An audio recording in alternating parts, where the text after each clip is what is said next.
ଭାବି ଦେଖନ୍ତୁ, ରାସ୍ତାରେ ଯାଉଥିବା ସମୟରେ ହଠାତ୍ କେହି ଜଣେ ଗାଡ଼ି ଆଗକୁ ପଶି ଆସି ଖରାପ ବ୍ୟବହାର କରିଦେଲା, କିମ୍ବା ଧରନ୍ତୁ ଅଫିସରେ କେହି ବିନା କାରଣରେ କଟୁ କଥା ଶୁଣାଇଦେଲା। ହଁ, ଏକଦମ ସାଧାରଣ କଥା ଏଟା, ସମସ୍ତଙ୍କ ସହ ହୁଏ। ଆଉ ସେ ଘଟଣାଟି ହୁଏତ ମାତ୍ର 5 କିମ୍ବା 10 ସେକେଣ୍ଡର ଥିଲା। ହେଲେ ଆମେ ସାଧାରଣତଃ କ'ଣ କରୁ? ସେଇ 5 ସେକେଣ୍ଡର କଥାକୁ ଧରି ଆମେ ପୁରା ଦିନଟି ନଷ୍ଟ କରିଦଉ। ବିଲକୁଲ, ଘରକୁ ଆସିବା ପରେ ବି ମନ ଭିତରେ ବାରମ୍ବାର ସେଇ ଗୋଟିଏ କଥା ଘୁରୁଥାଏ। ସେହିଏ ତ, ମଣିଷ ମସ୍ତିଷ୍କ କାହିଁକି ଏହି ମାନସିକ ଆବର୍ଜନା ବା ଇମୋସନାଲ ଗାର୍ବେଜକୁ ଏତେ ସହଜରେ ଛାଡ଼ିପାରେ ନାହିଁ? ଶରୀରରେ ଖଣ୍ଡିଆଟିଏ ହେଲେ ଆମେ ଔଷଧ ଲଗାଇ ତାକୁ ଠିକ୍ କରିଦଉ, ହେଲେ ଅନ୍ୟର ଗୋଟିଏ ଖରାପ କଥା ଆମ ମନକୁ ଦିନ ଦିନ ଧରି କିପରି ନିୟନ୍ତ୍ରଣ କରେ? ଏହା ଗୋଟିଏ ବହୁତ ଗଭୀର ମାନସିକ ସମସ୍ୟା କହିଲେ ଚଳେ। ଆମର ବିବର୍ତ୍ତନ ବା ଇଭଲ୍ୟୁସନ ପ୍ରକ୍ରିୟାରେ ଆମ ମସ୍ତିଷ୍କର ଡିଜାଇନ ହିଁ ସେମିତି ହୋଇଛି ଯେ ଆମେ ନକାରାତ୍ମକ କଥାକୁ ଅଧିକ ମନେ ରଖୁ। ଆଚ୍ଛା, ସେମିତି କିଛି ବୈଜ୍ଞାନିକ କାରଣ ଅଛି? ହଁ, ମନୋବିଜ୍ଞାନରେ ଏହାକୁ ନେଗେଟିଭିଟି ବାୟାସ କୁହାଯାଏ। କିନ୍ତୁ ଆଧୁନିକ ଯୁଗରେ ଏହା ଆମର ସବୁଠୁ ବଡ଼ ଶତ୍ରୁ ସାଜିଛି। ଆମକୁ ଏହି ଅଦୃଶ୍ୟ ଯନ୍ତ୍ରଣାରୁ ମୁକୁଳିବାର ବାଟ ଖୋଜିବାକୁ ହିଁ ପଡ଼ିବ। ଆଉ ସେଥିପାଇଁ ଆଜି ଆମେ ଗୋଟିଏ ବହୁତ ଖାସ୍ ଓ ମୂଲ୍ୟବାନ ଉତ୍ସ ଉପରେ ଏହି ଗଭୀର ଆଲୋଚନା କରିବାକୁ ଯାଉଛି। ଆଉ ସେ ଉତ୍ସଟି ପ୍ରକୃତରେ କ'ଣ? ଉତ୍ସଟି ହେଉଛି ପୁରୀର ଦକ୍ଷିଣାମୂର୍ତ୍ତି ମଠର ଏକ ଅଭିନବ ପ୍ରୟାସ। ଅଧ୍ୟକ୍ଷ ସ୍ୱାମୀ ପ୍ରଣବାନନ୍ଦଙ୍କ ଦ୍ୱାରା ଲିଖିତ ବାଳବୋଧ ସିରିଜର 5ମ ପୁସ୍ତକର ପ୍ରଥମ ଭାଗ। ଓହୋ, ବାଳବୋଧ ସିରିଜ, ଛୋଟ ପିଲାଙ୍କ ପାଇଁ? ହଁ, ଏହି ସିରିଜଟି 5ଟି ଭାଗରେ ବିଭକ୍ତ, ଆଉ ଏଥିରେ ଏକ ସେଲ୍ଫ ଗାଇଡ୍ ଆପେଣ୍ଡିକ୍ସ ମଧ୍ୟ ଅଛି। ମୂଳତଃ 9ରୁ 14 ବର୍ଷ ବୟସର ପିଲାମାନଙ୍କ ପାଇଁ ଏକ ନୈତିକ ମୂଲ୍ୟବୋଧ ଶିକ୍ଷା ବା ଭ୍ୟାଲ୍ୟୁ ଏଜୁକେସନ ମଡେଲ ଭାବରେ ପ୍ରସ୍ତୁତ କରାଯାଇଛି। ଏହା ତ ଗୋଟିଏ ବହୁତ ଭଲ ପ୍ରୟାସ। ଏକଦମ। କିନ୍ତୁ ଆଜିର ଆମର ମିଶନ ହେଉଛି ଏଥିରେ ଥିବା ବିଷୟ the waterproof mind, the art of spiritual detachment ବା ଜଳରୋଧୀ ମନ ଏବଂ ବୈରାଗ୍ୟର କଳା ଉପରେ ଆଲୋଚନା କରିବା। କାରଣ ଏହା ବଡ଼ମାନଙ୍କ ଜୀବନର ଜଟିଳ ସମସ୍ୟା ପାଇଁ ଏକ ସଞ୍ଜୀବନୀ ସଦୃଶ। ସତରେ ବଡ଼ମାନଙ୍କ ପାଇଁ ବି ଏହା ବହୁତ ଦରକାରୀ। ଏହି ଡିଟାଚମେଣ୍ଟ ବା ବୈରାଗ୍ୟ ଶବ୍ଦ ଶୁଣିଲେ ଲୋକେ ଭାବନ୍ତି ଯେ ବୋଧହୁଏ ସବୁକିଛି ଛାଡ଼ିଦେଇ କେଉଁ ଜଙ୍ଗଲକୁ କିମ୍ବା ହିମାଳୟକୁ ଚାଲିଯିବାକୁ ପଡ଼ିବ। ହଁ, ସମସ୍ତଙ୍କର ସେଇ ଗୋଟିଏ ଭୁଲ ଧାରଣା ଥାଏ ଯେ ଭାବନାହୀନ ହେବାଟା ହିଁ ବୈରାଗ୍ୟ। କିନ୍ତୁ ଏହି ପୁସ୍ତକ ବହୁତ ସ୍ପଷ୍ଟ ଭାବରେ ବୁଝାଉଛି ଯେ ବୈରାଗ୍ୟ ସଂସାର ତ୍ୟାଗ କରିବା ବିଷୟରେ ଆଦୌ ନୁହେଁ। ଏହା ହେଉଛି ନିଜ ଆତ୍ମା ଏବଂ ମନ ଉପରେ ଏକ ଅଦୃଶ୍ୟ ଆସ୍ତରଣ ଲଗାଇବା। ଯେମିତି ଆମ ଓଡ଼ିଆରେ ଗୋଟିଏ ବହୁତ ସୁନ୍ଦର ଢଗ ଅଛି, ସାରୁପତ୍ରରେ ପାଣି। ଆଚ୍ଛା, ସାରୁପତ୍ର ପାଣି ଭିତରେ କିମ୍ବା ବର୍ଷାରେ ଥାଏ, କିନ୍ତୁ ପାଣି ଟୋପାଏ ବି ତା ଦେହରେ ଲାଗି ରହେ ନାହିଁ। ଠିକ୍ ସେହିପରି ନିଜ ମନକୁ ତିଆରି କରିବାକୁ ପଡ଼ିବ। ଆପଣଙ୍କୁ ବାହାର ଦୁନିଆର ଦୁଃଖ କିମ୍ବା ଅପମାନ ଛୁଇଁବ, ହେଲେ ତାହା ଆପଣଙ୍କ ଭିତରେ ପ୍ରବେଶ କରିପାରିବ ନାହିଁ। ଠିକ୍ ଅଛି, ତେବେ ଆସନ୍ତୁ ଏହାକୁ ଟିକେ ଖୋଲିକି ବୁଝିବା। ଲେଖାରେ ମଣିଷର ମନକୁ ନେଇ 2ଟି ଚମତ୍କାର ତୁଳନା କରାଯାଇଛି। ଗୋଟିଏ ହେଲା ସ୍ପଞ୍ଜ, ଆଉ ଅନ୍ୟଟି ହେଲା ଏଇ ଜଳରୋଧୀ ପତ୍ର। ସ୍ପଞ୍ଜର ତୁଳନାଟା ବହୁତ ସଠିକ୍ ଲାଗୁଛି ମୋତେ।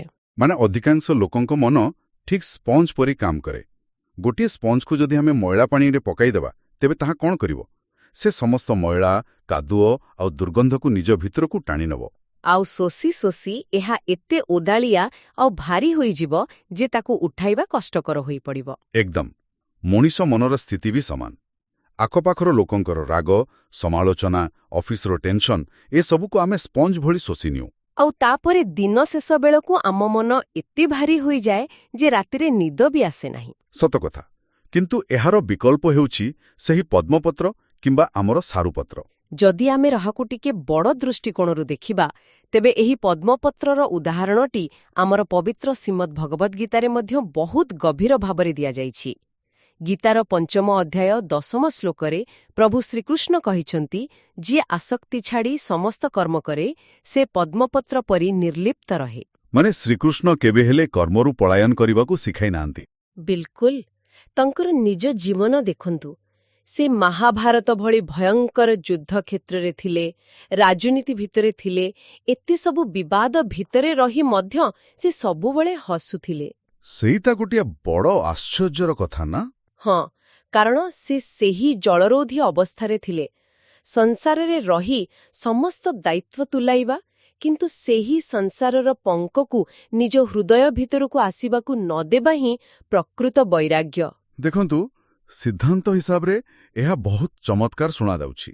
ଗୀତାର କଥା, ପଦ୍ମପତ୍ରର ଉଦାହରଣ ସବୁ ଶୁଣିବାକୁ ଭଲ ଲାଗେ, କିନ୍ତୁ ବାସ୍ତବ ଜୀବନରେ ଯେତେବେଳେ କେହି ଆଖି ଆଗରେ ଛିଡ଼ା ହୋଇ ରକ୍ତ ଗରମ କଲା ଭଳି କଥା କୁହେ, ସେତେବେଳେ ସାରୁପତ୍ର ହେବା କ'ଣ ଏତେ ସହଜ?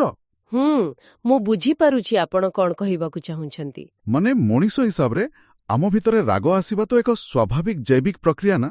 ସେ ମୁହୂର୍ତ୍ତରେ ମନ ଭିତରକୁ ଯୋଉ ଧକ୍କା ଲାଗେ, ତାକୁ କେମିତି ଅଟକାଇ ହେବ? ସେଇଠି ଆମେ ବୈରାଗ୍ୟର ପ୍ରକୃତ ରହସ୍ୟକୁ ଭୁଲ ବୁଝୁଁ। ବୈରାଗ୍ୟର ଅର୍ଥ କଷ୍ଟ ନ ପାଇବା ନୁହେଁ। କେହି ଆପଣଙ୍କୁ ଖରାପ କଥା କହିଲେ ନିଶ୍ଚିତ ଭାବରେ କଷ୍ଟ ହବ, କିନ୍ତୁ ପ୍ରକୃତ କଥା ହେଉଛି ସେହି କଷ୍ଟକୁ ଆମେ କେତେ ସମୟ ପର୍ଯ୍ୟନ୍ତ ନିଜ ମନ ଭିତରେ ବୋହି ବୁଲୁଛୁ। ଆଚ୍ଛା, ତାହେଲେ ସମୟ ସୀମାଟା ଗୁରୁତ୍ୱପୂର୍ଣ୍ଣ। ଏକଦମ।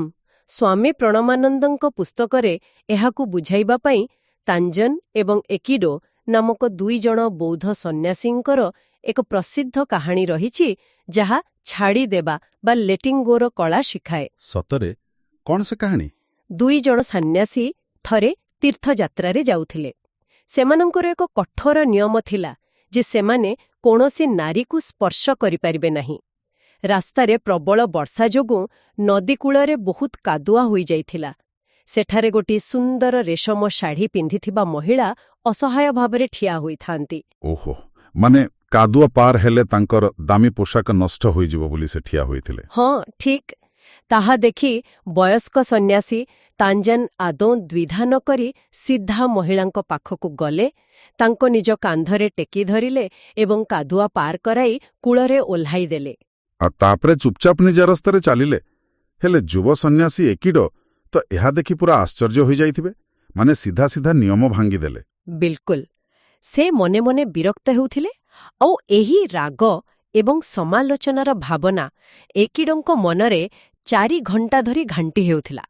ଶେଷରେ ଧୈର୍ଯ୍ୟ ଧରି ନ ପାରି ତାଞ୍ଜାନଙ୍କ ଉପରେ ଚିତ୍କାର କରି ସବୁ କଥା କହି ପକାଇଲେ। ଆଉ ତାର ଉତ୍ତରରେ ତାଞ୍ଜାନ ଯାହା କହିଲେ, ସତରେ ସେଇ ଗୋଟିଏ ବାକ୍ୟ ପୁରା ଦୃଷ୍ଟିକୋଣକୁ ବଦଳାଇ ଦିଏ। ସେ ହସି ହସି କହିଲେ, ଭାଇ, ମୁଁ ତ ସେହି ମହିଳାଙ୍କୁ 4 ଘଣ୍ଟା ପୂର୍ବରେ ସେହି ନଦୀକୂଳରେ ଓହ୍ଲାଇ ଦେଇ ସାରିଛି, କିନ୍ତୁ ତୁମେ ଏବେ ଯାଏଁ ତାଙ୍କୁ ନିଜ ମନ ଭିତରେ କାହିଁକି ବୋହି ଚାଲିଛ? ଦେଖନ୍ତୁ, ଏହାର ମନୋବିଜ୍ଞାନ କେତେ ଗଭୀର। ତାଞ୍ଜାନ ପ୍ରକୃତରେ ଶାରୀରିକ ଭାବେ ସ୍ପର୍ଶ କରିଥିଲେ, କିନ୍ତୁ କାମଟି ସରିବା କ୍ଷଣି ସେ ବିଷୟକୁ ସମ୍ପୂର୍ଣ୍ଣ ରୂପେ ମନରୁ ବାହାର କରିଦେଲେ। କିନ୍ତୁ ଏକିଡୋ କୌଣସି ଶାରୀରିକ ସ୍ପର୍ଶ ନ କରି ମଧ୍ୟ ନିଜ ଭିତରେ ଥିବା ସମାଲୋଚନା ଏବଂ ରାଗର ଓଜନକୁ 4 ଘଣ୍ଟା ଧରି ବୋହି ଚାଲିଥିଲେ। ଏଠାରେ ସବୁଠାରୁ ଆକର୍ଷଣୀୟ କଥା ହେଉଛି ଯେ ଶାରୀରିକ ବୋଝ ଅପେକ୍ଷା ମାନସିକ ବୋଝ ମଣିଷକୁ କିପରି ଭିତରକୁ ଖୋକଲା କରିଦିଏ। ଏକିଡୋଙ୍କ କଷ୍ଟ ବାହାରର କୌଣସି ପରିସ୍ଥିତି ପାଇଁ ନଥିଲା। ତାହେଲେ କେଉଁଥିପାଇଁ ଥିଲା? ତାହା ଥିଲା ନିଜ ମସ୍ତିଷ୍କର ରୁମିନେସନ୍ ଅଭ୍ୟାସ ଯୋଗୁଁ।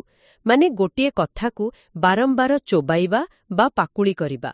ଅତୀତ ସରିଯାଇଛି, ହେଲେ ମସ୍ତିଷ୍କ ତାକୁ ଛାଡ଼ିବାକୁ ପ୍ରସ୍ତୁତ ନୁହେଁ। ଏହି କଥାଟି ଆମ ସମସ୍ତଙ୍କର ଦୈନନ୍ଦିନ ଜୀବନ ସହ କେତେ ନିବିଡ଼ ଭାବରେ ଜଡ଼ିତ। ଅନେକ ସମୟରେ ଆମେ ମଧ୍ୟ ଠିକ୍ ଏକିଡୋଙ୍କ ଭଳି ଆଚରଣ କରୁ। ହଁ, ପ୍ରାୟ ସମସ୍ତେ ସେମିତି କରନ୍ତି। ଅଫିସର ବସ୍ କିଛି ଗାଳି କରିଦେଲେ, ତାହା ହୁଏତ ସକାଳେ 11ଟା ବେଳାର ଘଟଣା ଥିଲା, କିନ୍ତୁ ରାତି 9ଟା ବେଳେ ଘରେ ଖାଇବା ଟେବିଲ ପାଖରେ ବସି ମଧ୍ୟ ଆମେ ସେହି କଥାକୁ ଭାବି ରକ୍ତଚାପ ବଢ଼ାଉଥାଉ। ଆଉ ଯେଉଁ ଲୋକ କଷ୍ଟ ଦେଲା ସେ ତ ନିଜ ଜୀବନରେ ଖୁସିରେ ଅଛି, କିନ୍ତୁ ଆମେ କଥାକୁ ମନରେ ଦୋହରାଇ ନିଜକୁ ହିଁ ଦଣ୍ଡ ଦେଉଛୁ। ସତରେ, ବାସ୍ତବରେ ଆମେ ହିଁ ଆମର ସବୁଠାରୁ ବଡ଼ ଶତ୍ରୁ ସାଜୁଛୁ। ଏକଦମ ଠିକ୍ କଥା। ଏହି ସମସ୍ୟାର ମୂଳ କାରଣ ହେଲା ନିୟନ୍ତ୍ରଣ। ମଣିଷ କାହିଁକି ଏମିତି କରେ ତାହା ବୁଝିବାକୁ ହେଲେ ଆମକୁ ସ୍ୱାମୀ ପ୍ରଣବାନନ୍ଦଙ୍କ ରିମୋଟ୍ କଣ୍ଟ୍ରୋଲର ଉଦାହରଣଟି ଦେଖିବାକୁ ପଡ଼ିବ। ଆମ ମନର ମଧ୍ୟ ଏକ ରିମୋଟ୍ କଣ୍ଟ୍ରୋଲ ଅଛି। ଆଉ ସମସ୍ୟା ହେଉଛି ଆମେ ସେହି ରିମୋଟ୍ ନିଜ ପାଖରେ ନ ରଖି ଦୁନିଆର ଅନ୍ୟମାନଙ୍କ ହାତକୁ ଟେକି ଦେଇଛୁ। ବିଲକୁଲ। ଏଠାରେ କଥାଟି ବହୁତ ରୋଚକ ହୋଇଯାଏ। କଳ୍ପନା କରନ୍ତୁ ଯେ ମଣିଷ ଏକ ରୋବୋଟ ପରି, ଆଉ ତାର ଭାବନାକୁ ନିୟନ୍ତ୍ରଣ କରିବା ପାଇଁ ଏକ ରିମୋଟ୍ ଅଛି। ସେହି ରିମୋଟ୍ରେ 3ଟି ବଟନ୍ ଅଛି। ଆଚ୍ଛା, କ'ଣ ସେଇ ବଟନ୍ଗୁଡ଼ିକ? ବଟନ୍ ଏ ହେଲା ଖୁସି, ବଟନ୍ ବି ହେଲା ଦୁଃଖ, ଆଉ ବଟନ୍ ସି ହେଲା ରାଗ। ଏବେ ହେଉଛି କ'ଣ, ସାଙ୍ଗ ଜଣେ ଅଣଦେଖା କଲେ ସେ ଯେମିତି ଆମ ରିମୋଟ୍ର ବଟନ୍ ବି ଦବାଇ ଦେଲେ ଆଉ ଆମେ ସାଙ୍ଗେ ସାଙ୍ଗେ ଦୁଃଖୀ। କିଏ ପ୍ରଶଂସା କଲା ସେ ବଟନ ଏ ଦବାଇଲେ ଆଉ ଆମେ ପୁରା ଖୁସି। ଆଉ କିଏ ସମାଲୋଚନା କଲା ତ ଆମେ ରାଗିଗଲୁ। ହଁ, ଯଦି ଆମେ ଏକ ନୂଆ ପୋଷାକ ପିନ୍ଧିଗଲେ ଆଉ କେହି କହିଲା ଯେ ରଙ୍ଗଟି ଭଲ ମାନୁନି, ତେବେ ଆମର ଯଦି ନିଜ ଉପରେ ନିୟନ୍ତ୍ରଣ ନାହିଁ, ଆମେ ଏକ କାଠପୁତଳା ପରି ତୁରନ୍ତ ଦୁଃଖ କରିବା, ଲାଜେଇ ଯିବା ଆଉ ଡ୍ରେସ୍ଟାକୁ ଫୋପାଡ଼ିଦେବା। କିନ୍ତୁ ଯଦି ଆମେ ନିଜ ମନର ମାଲିକ, ତେବେ ଆମେ ହସିଦେଇ କହିବା ମୋତେ ଭଲ ଲାଗୁଛି, ସେତିକି ଯଥେଷ୍ଟ। ଏହି ରିମୋଟ୍ କଣ୍ଟ୍ରୋଲର ଉଦାହରଣଟି ଆଜିକାଲିର ଆଧୁନିକ ସୋସିଆଲ ମିଡିଆ ଯୁଗରେ ଆହୁରି ଭୟଙ୍କର ରୂପ ନେଇଛି। ଆପଣ ସେଇ ଲାଇକ୍ର ଜାଲ ବିଷୟରେ କହୁଛନ୍ତି ବୋଧେ? ହଁ, ଏକଦମ। ଲୋକେ ପ୍ରଶଂସା ପାଇବାକୁ ବ୍ୟାକୁଳ।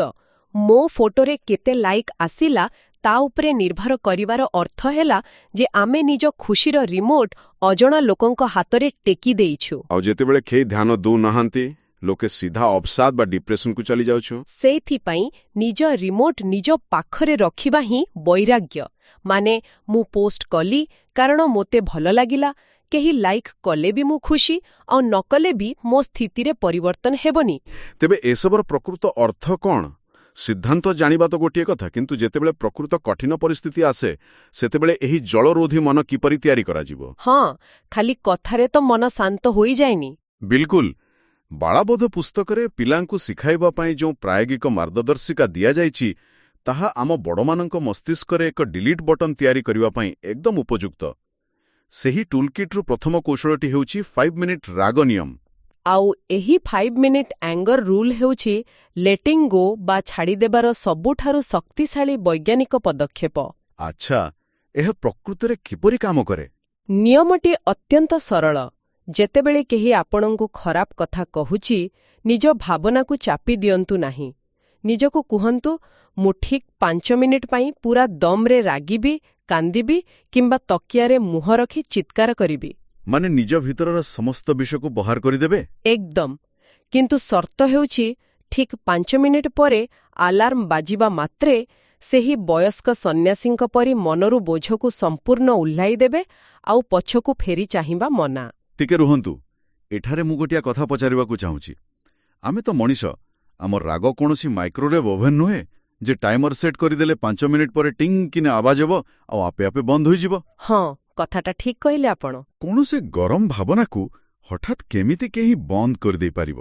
ଏହା କିପରି ସମ୍ଭବ? ବହୁତ ଭଲ ପ୍ରଶ୍ନ। ଦେଖନ୍ତୁ, ଏହା ମାଇକ୍ରୋୱେଭ୍ ନୁହେଁ ସତ, କିନ୍ତୁ ଏହା ଆମର ସ୍ନାୟୁତନ୍ତ୍ର ବା ନର୍ଭସ୍ ସିଷ୍ଟମ ସହ ସମ୍ପର୍କିତ। ମନୋବିଜ୍ଞାନ କୁହେ ଯେ ଶରୀରରେ ରାଗର ପ୍ରାଥମିକ ରାସାୟନିକ ପ୍ରତିକ୍ରିୟା, ଯେମିତି କର୍ଟିସଲର ପ୍ରବାହ, ମାତ୍ର କିଛି ମିନିଟ୍ ପର୍ଯ୍ୟନ୍ତ ରହିଥାଏ। ଓହୋ, ମାନେ ସେହି ପ୍ରାଥମିକ ତରଙ୍ଗକୁ ଅଟକାଇବା ଅସମ୍ଭବ। ବିଲକୁଲ। ତେଣୁ 5 ମିନିଟ୍ର ସମୟ ଦେବାର ଅର୍ଥ ହେଉଛି ଆମେ ସେହି ତରଙ୍ଗକୁ ପ୍ରବାହିତ ହେବାକୁ ଅନୁମତି ଦେଉଛୁ। କିନ୍ତୁ 5 ମିନିଟ୍ ପରେ ଯଦି ଆମେ ତଥାପି ରାଗିଛୁ, ତାହାର ଅର୍ଥ ହେଉଛି ଆମେ ନିଜେ ଇଚ୍ଛାକୃତ ଭାବରେ ସେହି ଘଟଣାକୁ ମନ ଭିତରେ କାହାଣୀ କରି ଦୋହରାଉଛୁ। ଆଚ୍ଛା, ମାନେ ନୂଆ ନୂଆ କାରଣ ଖୋଜି ନିଜକୁ ରାଗିବାକୁ ଖୋରାକ ଯୋଗାଉଛୁ। ବିଲକୁଲ। ଯଦି ଆମେ ସେହି ଇନ୍ଧନ ବନ୍ଦ କରିଦେବା, ତେବେ ରାଗ ଆପେ ଆପେ ଥଣ୍ଡା ପଡ଼ିଯିବ। ଏକ୍ଜାକ୍ଟଲି। ଏହାଦ୍ୱାରା ଆମେ ଭାବନାକୁ ଅନୁଭବ କରୁଛୁ, ହେଲେ ତା ଭିତରେ ବୁଡ଼ି ରହୁନାହୁଁ। ସତରେ ଏହା ପ୍ରକୃତିରେ ଗୋଟିଏ ଶକ୍ତିଶାଳୀ କଥା। ତାପରେ ଆସୁଛି ଦ୍ୱିତୀୟ ପଦକ୍ଷେପ, ଯାହା ଆମର ଭୌତିକ ଆସକ୍ତି ସହ ଜଡ଼ିତ। ପୁସ୍ତକରେ କୁହାଯାଇଛି ମୋର ଭାବନାରୁ ମୁକ୍ତି ବା ଡିଟାଚ୍ ଫ୍ରମ୍ ମାଇଣ୍ଡ। ଏହା ପିଲାଙ୍କ ପାଇଁ ଯେତିକି ଭଲ, ବଡ଼ଙ୍କ ପାଇଁ ବି ସେତିକି। ହଁ, ମାସକୁ ଥରେ ନିଜର ଏକ ପସନ୍ଦର ଜିନିଷ, ଯେପରିକି ଏକ ପ୍ରିୟ ବହି କିମ୍ବା ପିଲାଙ୍କ କ୍ଷେତ୍ରରେ ଏକ ପ୍ରିୟ ଖେଳନା, କୌଣସି ଅଭାବୀ ଲୋକଙ୍କୁ ଦାନ କରନ୍ତୁ। ଧ୍ୟାନ ରଖିବେ, ଘରେ ପଡ଼ିଥିବା ଭଙ୍ଗା ଜିନିଷ ନୁହେଁ। ଯାହା ସବୁଠାରୁ ପ୍ରିୟ ଏବଂ ନୂଆ, ତାକୁ ଦାନ କରିବାର ଅଭ୍ୟାସ ରଖିବା କଥା। ଏହି ଅଭ୍ୟାସ ପଛରେ ଥିବା ମନୋବିଜ୍ଞାନ ବହୁତ ଗଭୀର। ଆମେ ସାଧାରଣତଃ ଭାବୁ ଯେ ବସ୍ତୁଗୁଡ଼ିକ ହିଁ ଆମକୁ ନିରାପତ୍ତା ଆଉ ଖୁସି ଦେଉଛି। ହଁ, ଏକଦମ ସତ କଥା। କିନ୍ତୁ ଯେତେବେଳେ ଆମେ ନିଜର ପ୍ରିୟ ଜିନିଷକୁ ଖୁସିରେ ଅନ୍ୟକୁ ଦେଇଦେଉ, ଆମେ ଆମର ସ୍ନାୟୁତନ୍ତ୍ରକୁ ଏକ ବାର୍ତ୍ତା ପଠାଉ ଯେ ଏହି ବସ୍ତୁଟି ବିନା ମଧ୍ୟ ମୁଁ ସମ୍ପୂର୍ଣ୍ଣ ସୁରକ୍ଷିତ ଏବଂ ଖୁସି ରହିପାରିବି। ବାଃ, ଏହା ଏକ ପ୍ରକାରର ଏକ୍ସପୋଜର ଥେରାପି ପରି କାମ କରେ ନା? ଯେତେବେଳେ ଆମେ ଦେଖୁ ଯେ ପ୍ରିୟ ବସ୍ତୁଟି ଚାଲିଗଲା ପରେ ବି ଆକାଶ ଛିଣ୍ଡି ପଡ଼ି ନାହିଁ, ସେତେବେଳେ ବସ୍ତୁ ପ୍ରତି ଥିବା ଆସକ୍ତିର ଅଠା ଆପେ ଆପେ ଖୋଲିଯାଏ। ବିଲକୁଲ ସେହି ମୁହୂର୍ତ୍ତରେ ଜଣାପଡ଼େ ଯେ ଆନନ୍ଦ ବାହାରର ବସ୍ତୁରେ ନାହିଁ ବରଂ ନିଜ ଭିତରେ ହିଁ ଅଛି। କିନ୍ତୁ ଦେଖନ୍ତୁ, ଭୌତିକ ଜିନିଷ ତ ଆମେ ଦାନ କରିଦେଲୁ। ସାମାଜିକ ସ୍ଥିତି ବା ଅନ୍ୟମାନଙ୍କର ମତାମତ ସହ କିପରି ଡିଲ୍ କରିବା? କାରଣ ଲୋକେ କ'ଣ କହିବେ, ସେହି ଭୟ ମଣିଷକୁ ସବୁଠାରୁ ଅଧିକ କଷ୍ଟ ଦିଏ। ଏହା ଏକ ଗୁରୁତ୍ୱପୂର୍ଣ୍ଣ ପ୍ରଶ୍ନ ସୃଷ୍ଟି କରେ, ଆଉ ସେଥିପାଇଁ ତୃତୀୟ ପଦକ୍ଷେପଟି ରହିଛି, ଯାହାକୁ ଆମେ ତେବେ କ'ଣ ହେଲା ବା ସୋ ହ୍ୱାଟ୍ ଶିଲ୍ଡ ବୋଲି କହିପାରିବା। ଆଚ୍ଛା, ଏହି କବଚ କେମିତି ବ୍ୟବହାର କରିବାକୁ ହେବ? ଯଦି କୌଣସି ଇଣ୍ଟରଭ୍ୟୁରେ ବିଫଳତା ଆସେ, ମନକୁ ହୁଏ ମୁଁ ଫେଲ୍ ହୋଇଗଲି, ଏବେ ଲୋକେ କ'ଣ କହିବେ, ସେହିଠାରେ ଏହି ସୋ ହ୍ୱାଟ୍ କବଚ ବ୍ୟବହାର କରି ନିଜକୁ ପଚାରିବା ଦରକାର, ହଁ ମୁଁ ଫେଲ୍ ହେଲି, ତେବେ କ'ଣ ହେଲା? ମାନେ, ମୁଁ ପରବର୍ତ୍ତୀ ସମୟରେ ଅଧିକ ପରିଶ୍ରମ କରିବି ଏବଂ ଆଉଥରେ ଚେଷ୍ଟା କରିବି। ଏକଦମ। ଯଦି କୌଣସି ପାର୍ଟିକୁ କେହି ଡାକିଲେ ନାହିଁ, ନିଜକୁ କହିବା ଡାକିଲେ ନାହିଁ, ତେବେ କ'ଣ ହେଲା? ମୁଁ ସେହି ସମୟକୁ ନିଜର କୌଣସି ପ୍ରିୟ କାମ କରିବାରେ ବିତାଇବି। ଏହି ଅଭିମୁଖ୍ୟ ମନକୁ ଅତ୍ୟନ୍ତ ଦୃଢ଼ କରେ। ଏହି ତିନୋଟି ଯାକ ଅସ୍ତ୍ର ଆମ ଦୈନନ୍ଦିନ ଜୀବନ ପାଇଁ କେତେ ଜରୁରୀ ତାହା ଭାବିଲେ ଆଶ୍ଚର୍ଯ୍ୟ ଲାଗେ। 5 ମିନିଟ୍ ନିୟମ ଆମକୁ କ୍ରୋଧରୁ ତୁରନ୍ତ ବାହାରିବାକୁ ସାହାଯ୍ୟ କରେ, ଦାନ କରିବାଟା ବସ୍ତୁବାଦୀ ମୋହରୁ ମୁକ୍ତ କରେ, ଏବଂ ତେବେ କ'ଣ ହେଲା କବଚ ଆମକୁ ସମାଜର ଭୟରୁ ରକ୍ଷା କରେ। ଠିକ୍ କଥା।